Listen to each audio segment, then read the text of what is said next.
Yep, it does. Okay. Sure does. Okay. All right, people, Basketball rules. we're going to roll right into the quiz number 8, which, like I said, was challenging. Here are our score responses for the quiz. Just gives an idea of the range of scores that we achieved from Hmm. 40% to 100%. And the one person who scored 100% had assistance on her quiz. So she called several friends to help to assist. So there was a wide range of scores on this quiz, which means that it was a challenge. Yes, it was. Okay, our most frequently missed questions were, oh, let me get over here to the right screen. Number 6 and number 7. 6 and 7, well, 2 out of 9, correct. And number 10 came in third. Oh, did it? Yes, only 4 out of 9. Okay. So when we get to 6 and 7, we will definitely take a moment to dig into it and see if we can clarify for everyone. I have a idea of how and why it was so challenging. Hence, my text yesterday. Did everyone receive my text that I submitted to everyone yesterday? Yes. Yes. Rosa, did you read it while you were refereeing? I did. Yes. Yeah. I believe that had that prompted that message, by the way, along with a conversation I had with a couple of officials. That's why they couldn't respond because I'd already had a conversation with them. Okay. Question number 1.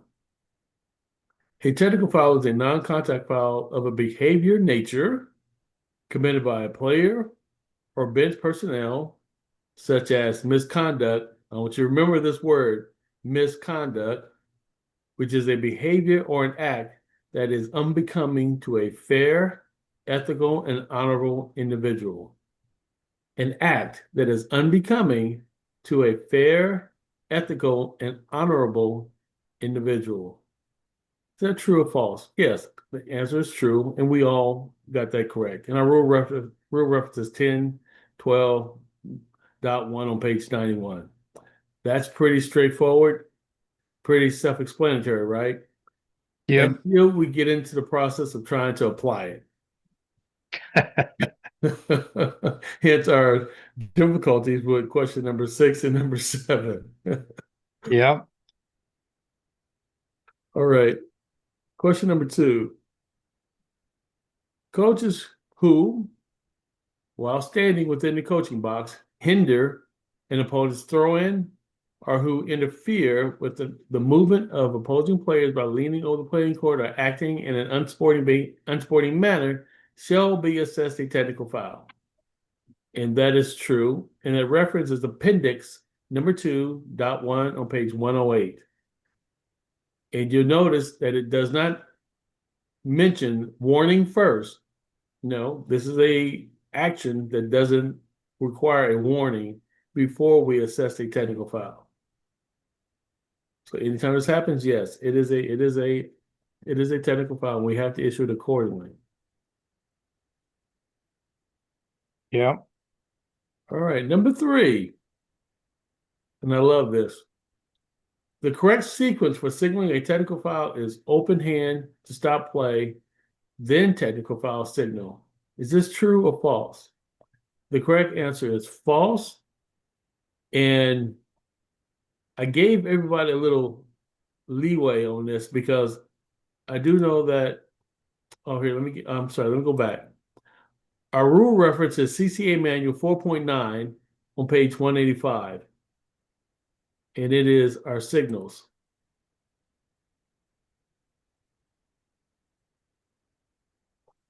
There was a little bit of leeway because I do know that some officials believe that it's not necessary to stop the clock prior to the technical foul signal. And yes, we must stop the clock, but the correct signal to stop the clock is not an open hand. but a raised fist. Because a technical foul is a foul, hence the closed fist to stop the clock. Then we give the technical foul signal. Does that make sense to everyone? Yep. And the only exception to that is what? Great question.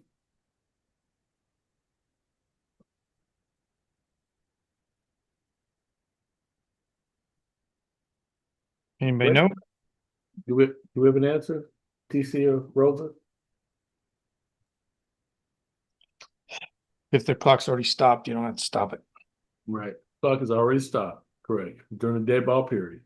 Yeah. So if you get a foul and you stopped it for that and they go, what okay. Yeah. T. Yep. That is correct. Slow down. Okay. Slow down. Yep. Number 4. The officials assess a technical foul for misconduct. There's that word again, misconduct. Conduct. I should actually bold and highlight that. And italicize it. Mm-hmm. Yeah. Following the ruling of the technical foul, the officials use replay to review for an intentional or contact disqualifying foul. During this review, the officials determined that the technical foul was not warranted because no conduct had occurred. The officials are allowed to rescind the technical foul. True or false? And we did a good job on this question. The correct answer is false. And here are our rule references. AR 1141 on page 122. And rule 11. That's a case, right? AR? Yeah, case play. Yep. AR 1141. Yep. And rule 11.3.1.p on page 104. Let me go to that rule reference. 104. See if I can skip over. There we go. 104.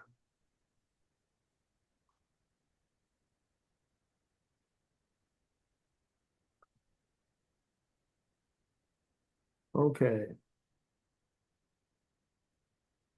P. Here we go. P. Determine whether a player or bench personnel commit an act of physical misconduct, but only as part of a replay review to determine whether an intentional or contact disqualifying foul occurred. Okay, so we cannot go to replay. While we're at replay, we can't go to replay to determine if a technical foul occurred, but we can penalize it if we're at replay for a intentional or F1 or contact disqualifying foul or F2 while we're at the monitor. Now, while we're at the monitor, can we rescind it? No. We cannot rescind it if it's called on the floor because we can't go to replay to adjudicate a technical foul. But we can issue a technical foul if we see the action while we're going for one of the other two penalties, either F1 or F2. Yeah. You're starting to use that language? Yes. Yep. Yeah. Yeah. Yep. The whole idea is that you can't re-referee the play that we called the technical on, but Correct. you can upgrade to and add on a technical if you observe it on the video. Correct. That is correct. So F1, F2, if we call, which is which is no contact whatsoever, we can take that one out. However, for the technical foul, which is for the behavior thing, we cannot take it back. Correct. That is correct. If we're going to, you're 100% correct. If we're going to replay to determine if we're going to elevate or escalate a call that we have on the floor to F1 or F2, and we see that there's no contact, we can rescind either a personal flagrant 1 or a flagrant 2 foul if there's no contact. We cannot rescind a technical foul, which is based on behavior. Correct. You think it's because that we cannot sometimes know audio, what she said and stuff like that? That could be the reason that we cannot take it back. Because contact is like obvious that we can see if the audio can is, I mean, see it. not audio, the video is working. Correct. Yes. You're 100% correct. Yes. All right. Question number 5. We did pretty good on this question also.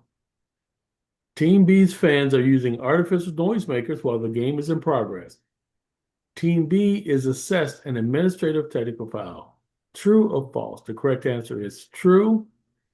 And the rule is 10-12.2.h on page 93.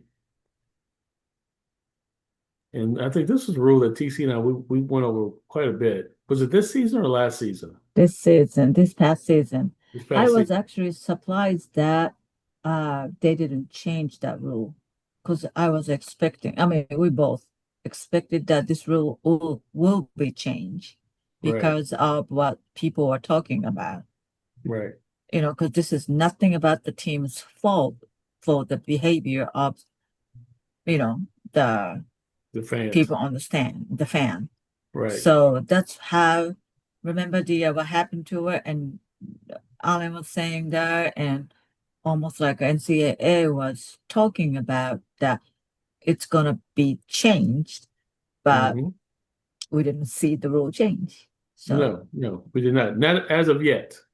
Not right, yet. as of yet, right. It could Correct. be. Yeah, it will be, but yes. Yeah, because you're right. It's holding a team accountable for their followers, which is sometimes it's kind of difficult.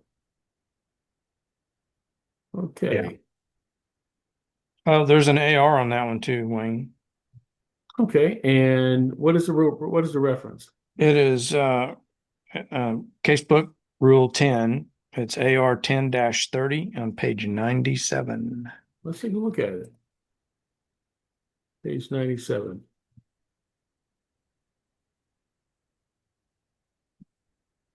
-30. Okay. Who was responsible for the behavior of spectators? Ruling. The home management or game committee is responsible for the behaviors of spectators. The officials may rule an administrative technical foul on either team when its supporters act in such a way as to interfere with the proper conduct of the game. Such technical fouls do not count as team foul. Yep, AR 10-30. Mm-hmm. Yep, that's good. And that's why, we were anticipating that eventually the NCAA may edit or change this rule. I don't know if we see it happen a lot. We don't see it happen, probably don't see it happen a lot at the Division I level, but it happens at the lower levels. And Yeah. it's holding a team accountable for their followers when they may not have any control over them. Right. Yeah. Thank you, Rick. Good reference. Yep. However, this is team technical. So that Say means that again. only one shot, and then it's not counting to the team foul count. It does not count toward the team foul count. Right. It's not counting to the team foul. I mean, it's because it's an administrative technical foul. Am I right? Correct. So Correct. it's only one shot. 2 shots, Two right? shots. It says 2 shots. Oh, it's still 2 shots because it's not like a score thing. Score thing Right. is only one. I mean, that Uh-oh, shot. you're But this frozen. is still a 2 shot, but it's not going towards to that team foul count. Correct. That is correct. Mm-hmm. All right. Now let's roll into question number 6. I'll read through it and then we're going to discuss the reference. A1 releases a traffic goal at the expiration of time for the game. Now let's visualize this as we're walking through the scenario. A1 releases a try for goal at the expiration of time for the game. The official observes a 3-point field goal attempt, but inadvertently indicates the field goal to be a successful 2-point goal. Count it. Boop. Before the official goes to replay, here's the key. Before the official goes to replay to confirm the status of the play, the coach from Team A appeals to an official for a correctable error on the grounds that the goal was counted erroneously and 3 points should have been awarded. All right, so let's walk through that. Whenever we have a made basket close to the end of any quarter or regulation, we always go to replay to check the validity of the basket. If it was released in time, correct? Yes. Now we can also go to verify if it's a 2 or a 3. But once the coach challenges, now we're going because of a coach challenge. If it's a 2 or a 3. Not on our own, the coach is challenging and say, hey, I'm going to challenge their play on that was a 3 instead of a 2. Now here's the key. When the coach's appeal is ruled to be incorrect, Team A is charged a full timeout. The timeout exceeds Team A's allotted number, which means they were out of timeout. Team A is assessed an administrative technical foul. And as we can see, the majority of our responses were true. And the correct answer is false. And the reason why it is false is because of our new rule changes. And that is our reference. Women's rules changes, rule 11. So let's look at our women's rule changes, which were posted to everyone, to the community. And it was inside our information we sent out to all the officials also. And if we look at Rule 10,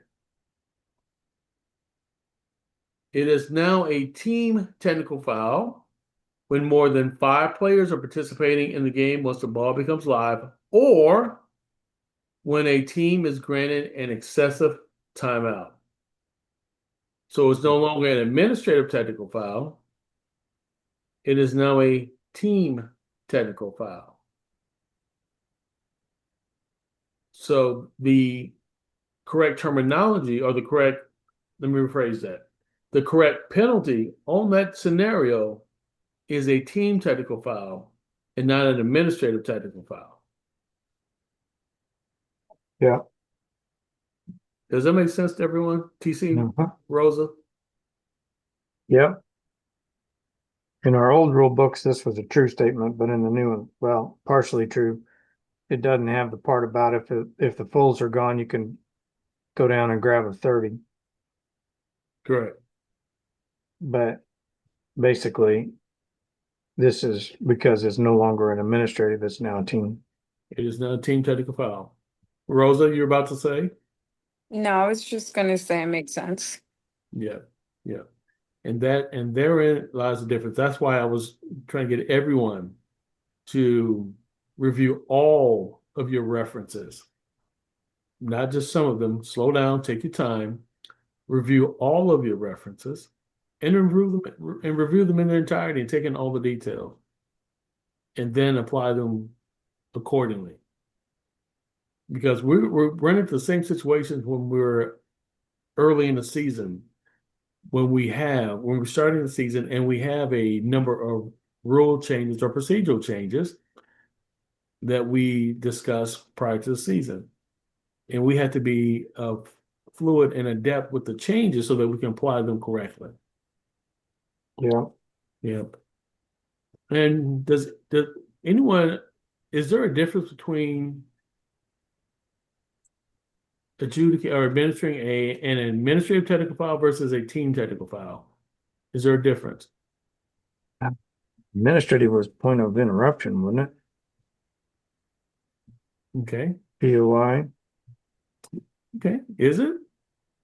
Yeah, I would say so. And Okay. then Or maybe there was Mhm. just some that were point of interruption and Right. some were. Well, yep. Administrative point of interruption.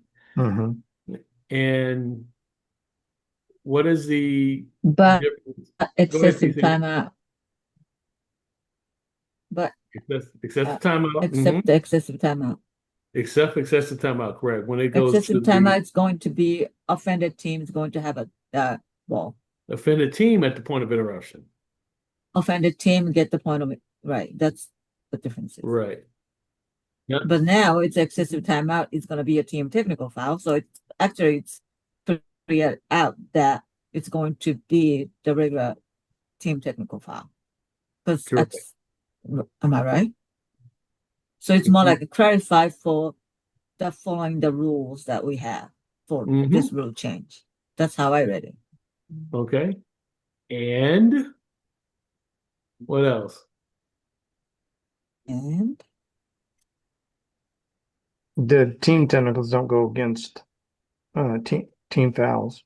team technical is going to be team foul, but administrative technical foul one. That's There it is. There it is. another thing. It's going to be it's going to be count for the team technical foul. Now for that foul. Okay. Here we go. Team technical fouls.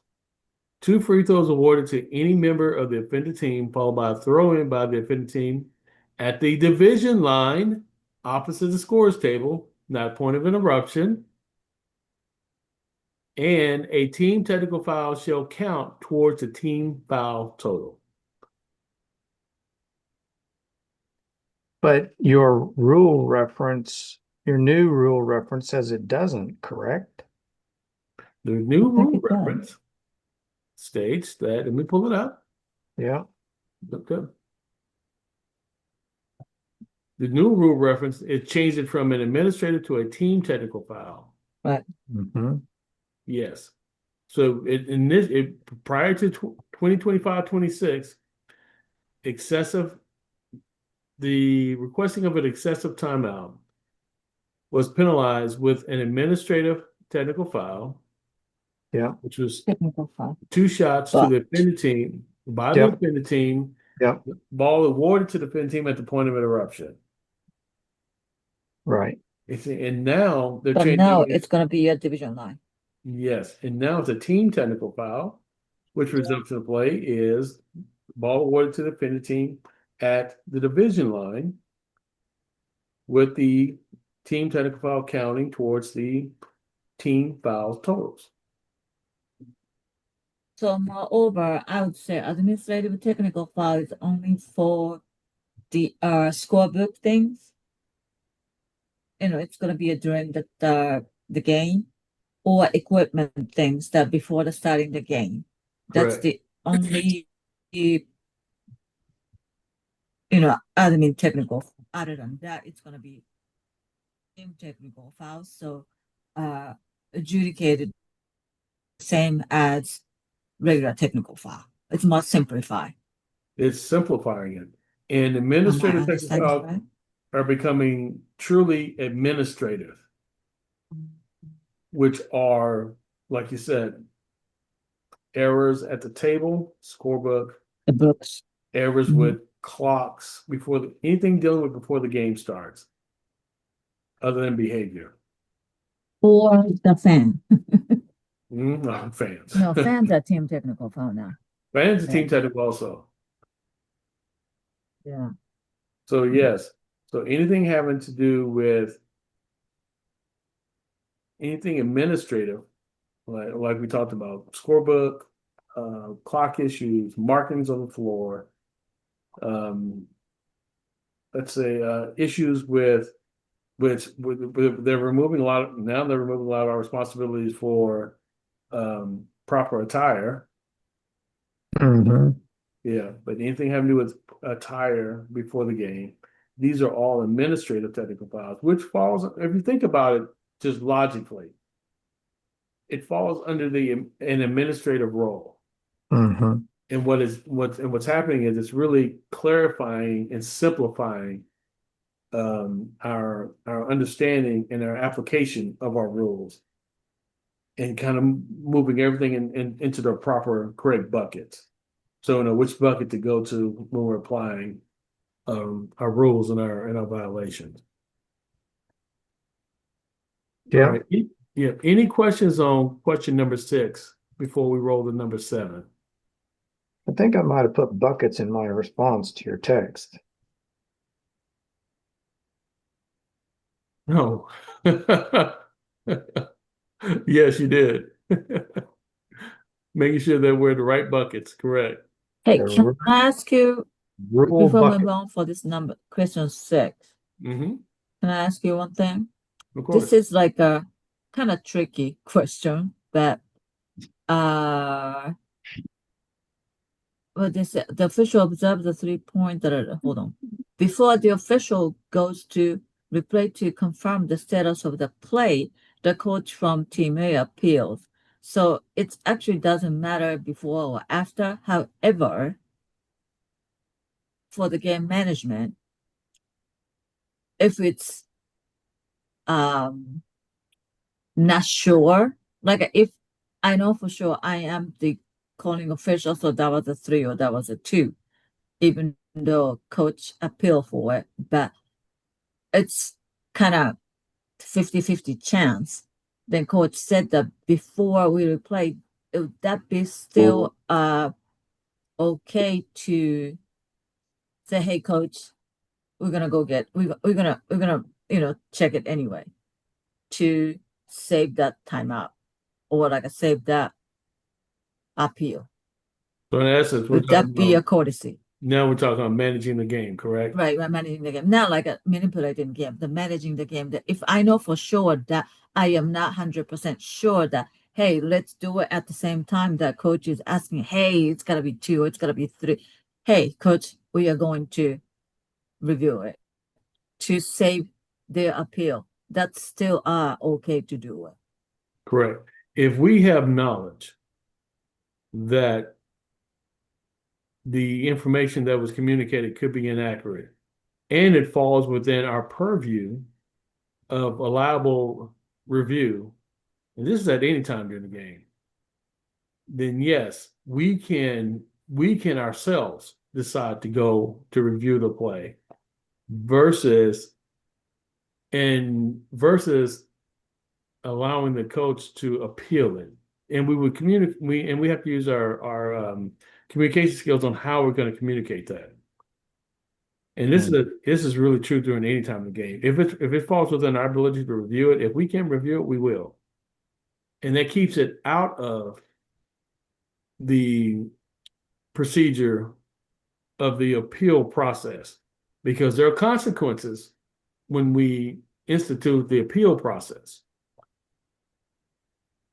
And especially when we go to replay and which ties right into this question, if we go to replay and we don't have an angle on that part of the play, we don't have an angle, we don't have a camera angle that picks up the location, it's not definitive of the location of the shooter's feet before she released the ball for the try,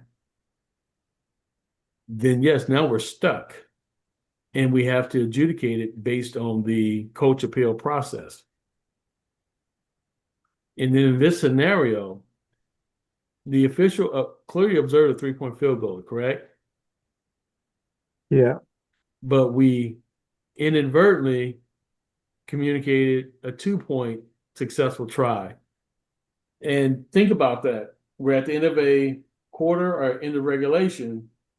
We have a release close to the sounding horn, and we have 3 signals we can give on a shot attempt at the end of the shot of the game, end of the game clock period. We can either count a 3, count a 2, or we can wave off the basket, correct? And we still have a number of officials who still have a habit, even if it's a 3-point attempt, we still have a habit of counting the basket, right? Count it. Some of us go count it, and then they count it with 2. Count the basket. Which, if you count the basket to the table, they're going to award 2 points. Yeah, Okay. but if you do then you're saying count the 3. Yes, clearly a 3. And then you don't do us another signal, right? Correct. Nope. Nope. There's no other signal after that. I mean, even at the table. Nope. Because we You're run in the the risk spot, of you say count the miscommunicating. 3, we're done. And we're done. Correct. Everybody knows Either it. 3 or 2, or it's no basket, one or the other. Yeah, And that's the reason why we only use one signal is because we could inadvertently miscommunicate the result of the play. And the whole point of this question number 6, is to get us to understand, number one, what is our process?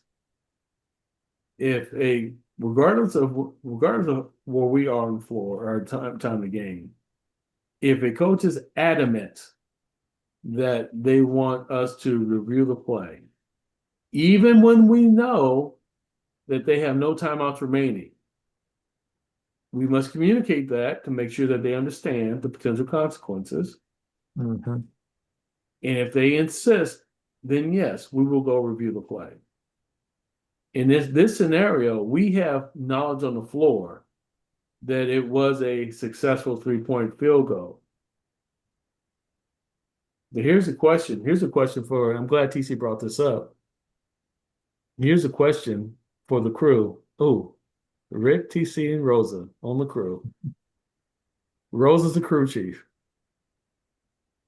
We have the scenario at the end of regulation. It's a 2-point ball game. Team B is up 2. Team B has a possession. They B3 releases a shot prior to the horn. Clear 3-point attempt, right? Ball goes in. Boom. But we counted 2. Count it. Buck is good. Count it. And so they only award 2 points for the made basket. So here's the question. And we know that anytime we have a made basket at the end of any quarter or regulation, we're going to go to replay anyway to verify the made basket. Now, if we go on our own and we go to replay and there's not a clear angle on the release of the shot's taken from a location on the court where we simply cannot see her feet. What are the parameters that we have to work within on whether we're going to score a 3-point field goal or a 2-point field goal? Well, do we have what's our knowledge on the court? Our knowledge on the court is the official observes the 3-point field goal. Okay, so you're talking about in this situation exactly, right? So the official knows it's a 3. Yep. Maybe a co-official might know it's a 3. Mm-hmm. But if we go to replay and we can't confirm it, now we gotta. But can you not just correct it at the table before you even get to that stage? Because we counted a 2, correct? Mhm. Yep. We know it's a 3, but we counted a 2. But that's at this point, it's still clerical, right? I mean, the official could say, wait, Hold on. it's a 3. Go ahead, TC. You said we know, look, 3 of us there. One of us for sure, it's a 3, but we count 2. Is that what you're saying? I'm saying at least one of us knows it's a 3-point field goal. Okay, at least one of us know it's a 3-point. Right. But the calling official, which could be whoever, count 2. Correct. But it's just because of the time close to it, to the release, we have to review it. It's not Correct. 2 or 3 review, but it's end of the clock. I mean, the end of that time is expire. We're going to review. Correct. Come on. And I know, let's say I know. Let's say I don't know. Well, I thought it's 2. That's what I count 2 as a C. Mm-hmm. But Rick knows that the trail has a good look. No, it's 3. Mm-hmm. then that's what you're talking about, right? And go to Yes. review, but we do not have the monitor. I mean, there's no camera angle to confirm that it's a 2 or 3. Correct. Okay, then if I were Rick needs to come here to me. I said 2 is like, no, TC, that's a 3.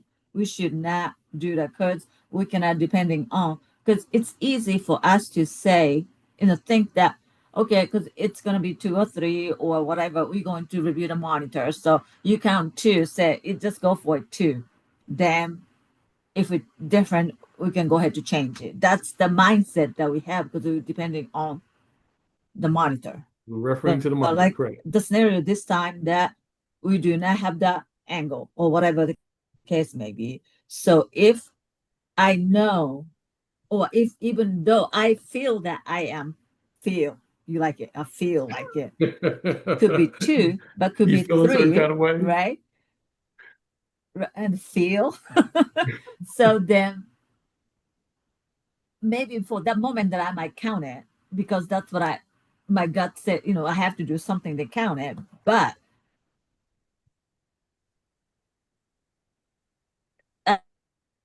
as a partners, if we do know the definite information before going to the monitor, before we need to have like a, hey, it was a 3, it was a 3 points.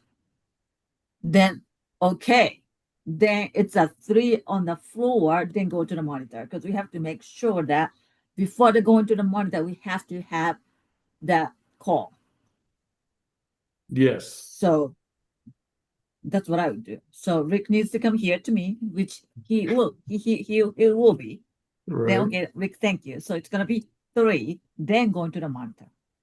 Correct. Yeah, So we have to have a call on the floor. Correct. correct. And at Although I any count, but still we can change it. right, because any point in time during the game, at the end of a quarter or regulation, if we have definite knowledge on a basket, whether it's 2 or 3, we would communicate that as a crew, correct? Hmm. Yes, we would. And so, yes, we're going to make sure we communicate that and we signal it correctly because we know, perfect example, TC's in C, she knows she has last second shot responsibility, but she may not have a clear look at the shot attempt.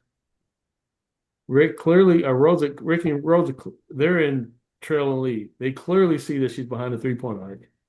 But TC's in C opposite the court. She just sees the release, doesn't know if it's 2 or 3, and she counts it.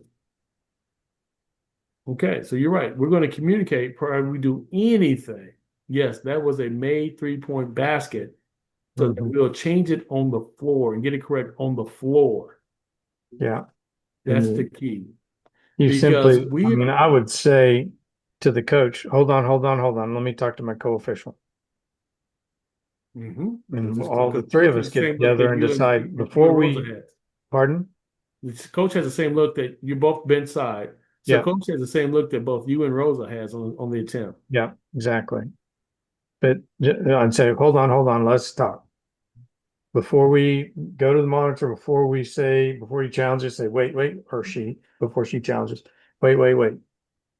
And then I give TC my information. Hey, that was a 3-point. The feet were good for a 3-point shot. Mm-hmm. And then once that information is communicated, then TC would do what? There you go. Go to the Exactly. table. Yeah. We'll To change let it. everybody know. We'll change it immediately. So the Correct. call on the court is now a 3-point shot made. Correct. Before I go to the review. Before we go to review, because we Yeah. have to have a call on the floor, correct? Right. Yep. Because once we go to review, our results from review is either what? The call That's gonna stand. be stamped, yeah. Yes, right. Yeah. The call is confirmed or the call is overturned. Right. If we don't have a camera angle, then we can't overturn it. And here's the key. At the end of quarters in regulation, we're required to go to review to see if the ball was released in time. Correct. Not required to go to see if it's a 2 or 3. Correct. So we determine what the call on the court is. Mm-hmm. We asked the coach, do you still want to appeal this? It's a made three bucket. Do you still want to appeal this? No. Nope, there's no need to appeal then. Yep. But we Correct. still got to go and make sure that the shot was So this, before we the can go, yeah. time was expired. Correct. But at that point, when we can go. Yeah. Correct. Hey, correct procedure for that part of it. Let's say I count it because of the end of the quarter or game or something that counted, but you two know, let's say Rosa knows, then correct procedure would be like a blow the whistle, tweet, hey, to approach to it that everybody knows that although I counted two, but it's gonna be three. Not like a, hey, by the way. It's more like a big and noticeable to everybody. Big That and would obvious. be the better procedure. Yeah, big and obvious. Correct. Then we have no secrets out there. So Rosa, you're gonna come to talk to me, just like, hey, no, tweet. Rosa's come going to do exactly what Patty told her to do. Be big. Be big. Correct. Exactly. Make it big and Cool. obvious. You're right. And then everyone in the entire arena knows that, okay, we're having a discussion. And once we make that change, then it's easy to understand that we are correcting a call on the floor based on additional information. Mhm. Now we change it, right? And the other coach wants to appeal. Can we go to the monitor and Sure. let's see if we don't have that angle? Do we Yep. just say, coach, we don't have that angle? If we go through the whole appeal process, if they appeal the play and they're saying that we erroneously counted a 3-point basket and the coach wants to appeal it and said, no, it's a 2, it's the same thing. Yes. And we go to replay. And if we don't have an angle that clearly indicates whether it's a 2 or a 3, then yes, the coach loses the appeal because we do not have an angle. And in that scenario, when team A was up 2 and it's a made 3-point basket, I would anticipate that appeal, especially in this scenario, when we initially counted 2, which ties the game and sends us in overtime, right? And then we bring additional information. No, it's a 3, which then would allow team B to actually win the game. Then I would anticipate a challenge from team A's head coach. Absolutely. Yeah, don't allow it to surprise us. Because No. at that point, yes, we're going to go anyway, but at that point, it doesn't matter for the outcome of the game if they have no timeouts left because we scored a 3, game is over. If we go to replay and find out that actually was a 2, then we're going to go into overtime. And if it was a 2, it's not going to cost them a timeout. And if it's not, it doesn't matter. The game is over with anyway. So once again, we go back to game awareness and being aware that once we change this decision, we can anticipate or expect a challenge from the opposing coach. So we don't allow it to surprise us and we handle it the exact same way. Yeah. That makes sense? Yes. All right, good. Yeah, I like question number 6, man. It what it does is, yes, the big picture wise, it's requiring us to dig into all of our references and read them in their entirety and apply everything that we have to the situation, to the scenario. But also, it allows us to do exactly what we just did, walk through the play step by step and understand what the correct procedures are and how we're going to manage the situation. Mm-hmm. That's what I love this question. Yep. But just to be clear, we have to go, we're mandatory to go for the last shot. But we are not, it's not mandatory to look for a 2 or 3, but we can change the call if we go to the monitor. Mm-hmm. Okay. Yes, correct. Yep, that is correct. Now, question number 7, which comes with a video. I love this question too. I don't. Look at that. 4, 4, and 6. Okay. We're going to watch the video and we need to decide, are the officials going to issue a delay game warning, assess a team technical foul for delay of game, or assess a player substitute technical foul? All right. So let's watch the clip. I'm going to play it a couple of times. Okay. You guys ready? Yep.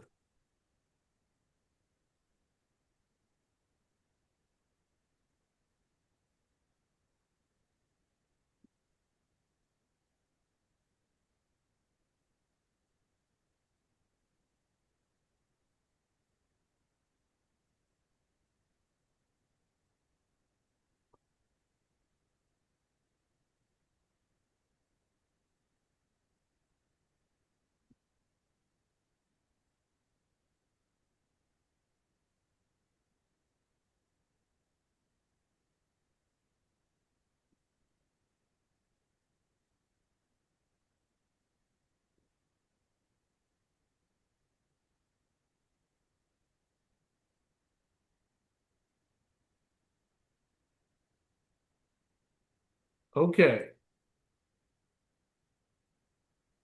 I intentionally remove the audio from the clip because the audio gives the scenario, gives all the details away. But Sure. the clip also communicated something really important. Okay, so let's walk through it.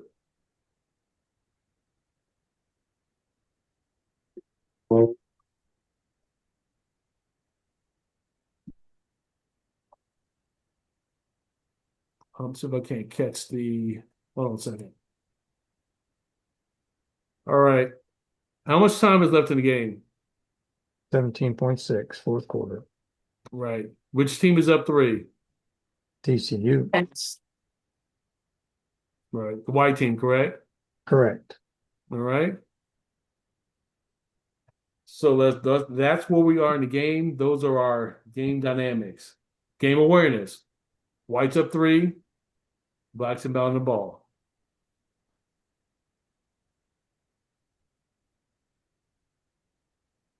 The player's highlighted. What does she do? She takes herself out of the play by stepping out of bounds. Which normally would be what? Delay of game. Delay a game, correct? But, which I didn't catch on to this exactly, which was your point. The ball is live in the thrower in's hands. Ball's live. Mm-hmm. And she crosses the boundary plane, Mm-hmm. which normally, anytime an opposing player crosses the boundary plane, we're going to stop play and issue a delay game warning. Mm-hmm. Correct? Yep. In this scenario, so let me go back. Let me go back to something and let's go back to our references. Get over here.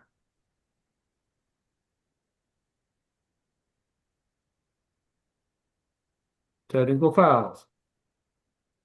A technical foul is a non-contact foul of a behavior nature committed by a player or bench personnel, such as misconduct.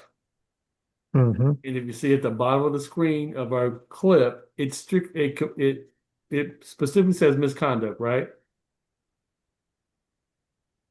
Which is a behavior or an act that is unbecoming of a fair Ethical. and ethical and honorable individual. So let's go back to the clip. Once I get over here. Okay, there we go. White 23 what was her reasoning, her rationale for stepping out of bounds?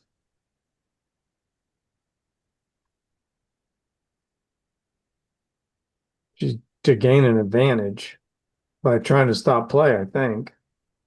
By trying to stop play, correct? Mm-hmm. Because they wanted to, what did they wanted to see? Probably what offense they're gonna run on that specific play, what play Right. they're gonna run. Correct. And if we have not had a delay of game warning the entire ball game, we are intentionally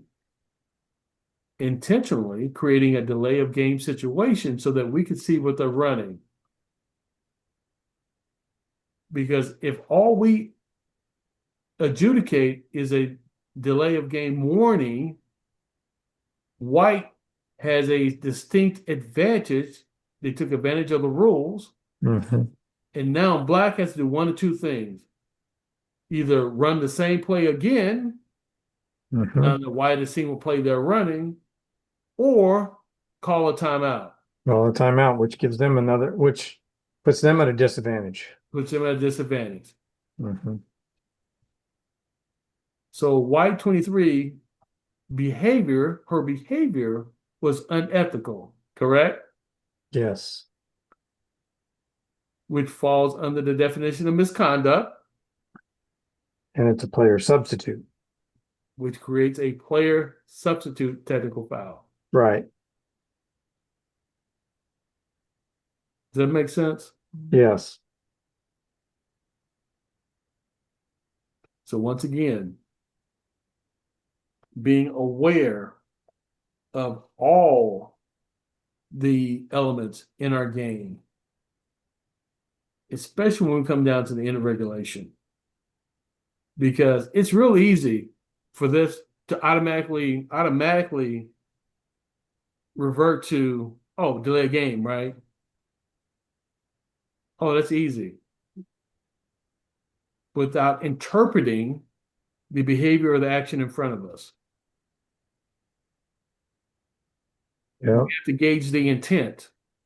The intent of Y23 is to stop play so they can gain an advantage to see what black is attempting to run on their out of bounds play when black is down by 3 with 17 seconds to go in regulation.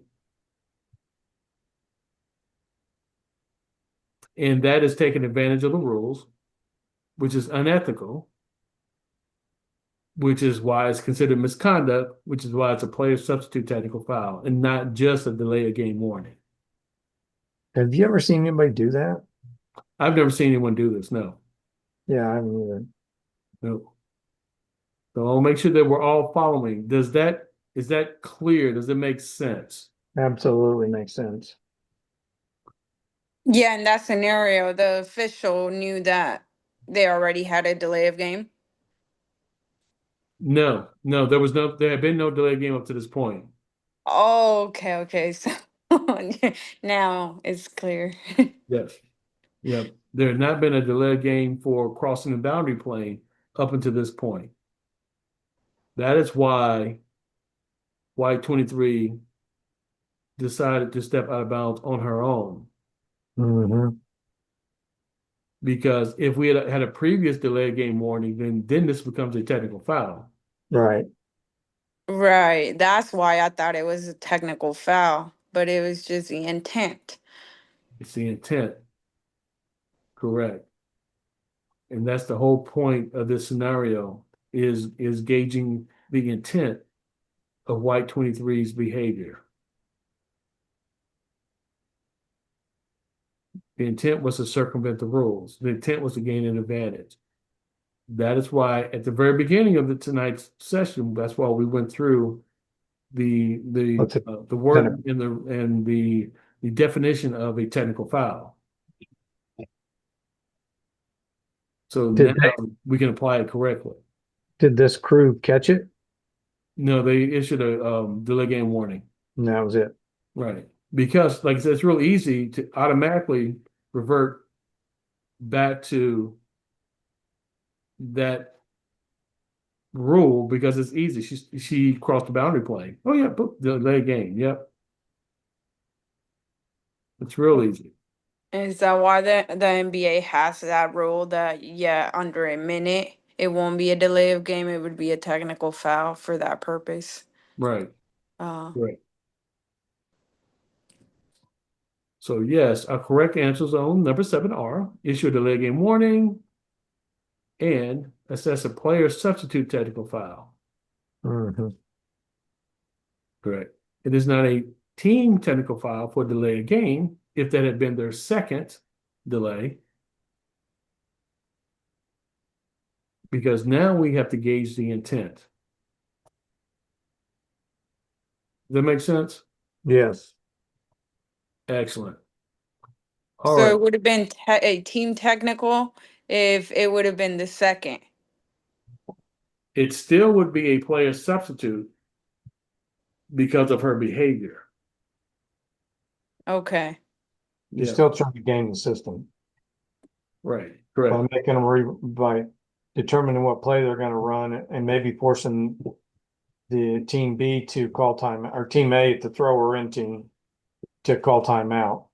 Now, if it was the second delay of game, let's say, Mhm. Good question. would it be 4 shots? No. Okay. No. Good question. Yes, it would still be a player substitute. And why player substitute versus team technical? The intent. Well, the intent, yes. And then a team technical, here's a question. Do team technicals count against a player's fouls for disqualification? No, No. that's why it's a team technical. Right. So that's why we have to penalize the intent and the behavior, because then, yes, it counts against the team total and the player's total for disqualification. Mhm. Good question, Rose. I was waiting for someone to go there. I'm glad the referee knew that, it was a player technical. You don't see that very often. You do not see that very often. I don't believe the crew issued uh, a player substitute technical foul.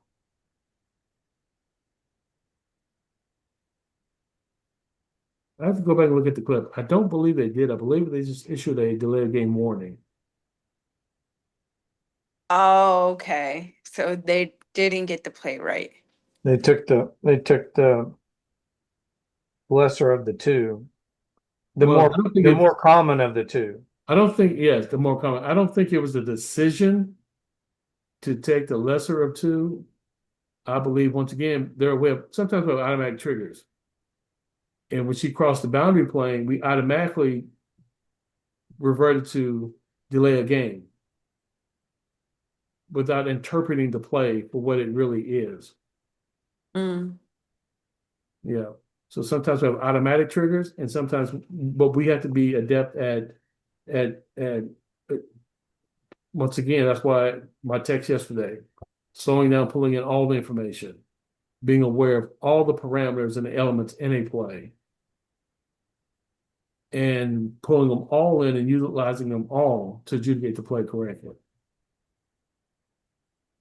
Yes, because if player crossed the boundary plane by accident or without any intent, then yes, delay a game.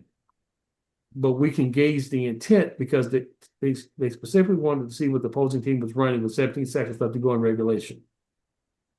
That was the intent, which is why it was misconduct. The intent was unethical, which why we defined it as misconduct, which leads to the player substitute technical foul.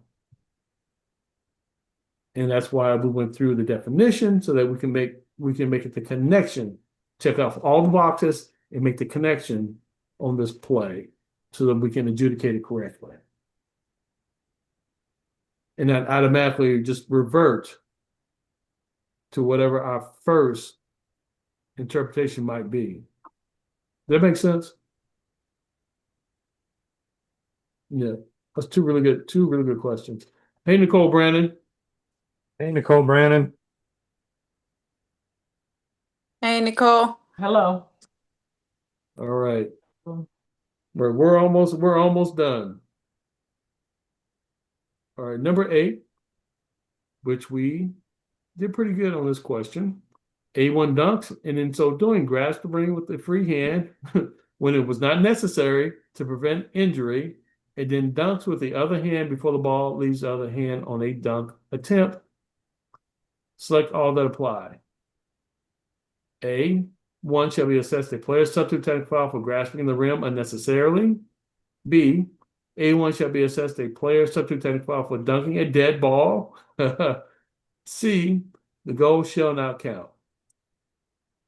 AR 10-7, page 99 is our first reference.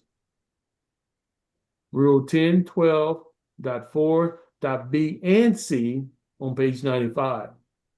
So yes, visualize that. A1 goes up to dunk, but she grabs the rim, pulls herself up to dunk the ball. Boom. Okay. Number one, she's holding on to the rim, not in an attempt to prevent injury, but to gain an advantage. So that's a technical foul, correct? Yes. And because that's a technical foul, the ball becomes dead. And anytime we have a player who dunks a ball while the ball is dead, that's also a player substitute technical foul. So let's use another scenario. We're in transition. A1 has the ball, and A1's fouled by B1 in transition right over the division line. We have a whistle, boop, common foul on B1. A1 takes 2 more dribbles, a couple steps, and goes up and dunks the ball during a dead ball. That is a technical foul. Mm-hmm. Okay? Because we're dunking a ball while the ball is dead. So in this scenario, grasping the rim and pulling herself up was a first technical foul, and the ball became dead, correct? Yes. Then when she dunked it with the other hand, she's dunking the ball while the ball is dead. That's the second technical foul. Yep. And of course, the goal should not count. Does that make sense? Coach, I need a substitute. And be ready to use all your people skills Yeah, all of them. when when communicating our decision to the coaching staff. Yes. So you're giving them 4 shots? 4 shots. Correct. Use our football terminology. By rule. By rule. Yes, we're giving them 4 shots, and yes, both of the technical fouls will count against A1's personal foul totals. Yeah. Which means they're ejected. Mm-hmm. All right, question number 9, which we did pretty good on. Teams shall not delay the game. Ties into our previous question. When the game clock is not running by a full minute, but not being ready when it is time to start either half or overtime. The team shall be assessed an administrative technical foul, which does not count towards the team foul total. And that is true. It's an administrative technical foul. Let's go back. Let's visualize this. The team should not delay the game when the game clock is not running by a full minute, but not being ready when it's time to start either half or an overtime. If we take ourselves to halftime and a team is not present when the intermission ends, they have 60 seconds to be ready to play, or we administer an administrative technical foul. That is why in our procedures, if a team is not ready to play at the end of the intermission for halftime, we put 60 seconds on the clock. So let's back up. Let's talk about managing the game. That is why we're in position, in our proper positions during intermission. That's why we're courtside before the first team arrived. That is why we're aware of the teams and the clock, so that as a crew, when our pregame, we tell our table, and he gives a horn at halftime, gives a horn when the first team arrives or the 5-minute mark. Why? That allows us to come out of the locker room and be courtside when there's a team. We're required to be courtside whenever a team is present on the court. And if we're present, once that clock hits the 2-minute mark and the opposing team has not arrived, I highly suggest you go to your table, you go to your game administrator, whoever that might be, and you have them go to the locker room to remind the team of how much time is remaining. Because depending upon where the locker rooms are located, they may have lost all awareness of how much time is remaining on the intermission clock. So we send someone running to the locker room so that we can let them know that we're close, so they can send their team out to the court. Because once that intermission clock ends, now they have 60 seconds. And at that end of that 60 seconds, we are required to penalize it. We have no choice. So to manage the game effectively, we will send someone to the locker room to inform them of how much time is remaining. Now, if they don't have a presence when the intermission clock ends, or within that 60-second time span, once intermission clock ends, now that's a choice. Now we're going to penalize that. We're going to penalize about not being available. But we can do our best to try to keep that from happening by being aware and communicating when the situation warrants. That's game management. So we can prevent that from happening. Does that make sense to everyone? Yes. Preventive officiating. Correct. All right. Question number 10. Hey, on your rule reference, Yes. I think you're missing 12. Yep, I am. So that's what happens when you're typing too fast. Blazing speed on the keyboard. That or you're halfway asleep when you're doing it. All right, question number 10. A1 is assessed a technical foul for committing misconduct after the first quarter clearly ended in which they were a player. The official we shall select all that apply. A, assess A1 a player's substitute technical foul because they were a player. B, assess A1 a bench technical foul. C, A1's technical foul shall count toward the disqualification and ejection. D, A1's technical foul shall count toward the team foul total in the quarter, which was to be played. E, A1's technical foul shall be indirectly charged to the head coach. F, play resumed with a throw-in by Team B at the division line opposite the scores table. G, play resumed with an alternate possession throw-in at the division line opposite the scores table. All right, our correct answers are B through F. In our rule reference, we actually have a case play. AR 10-40 on page 100. And our rule reference is 10-12.5.A, penalty, on page 96.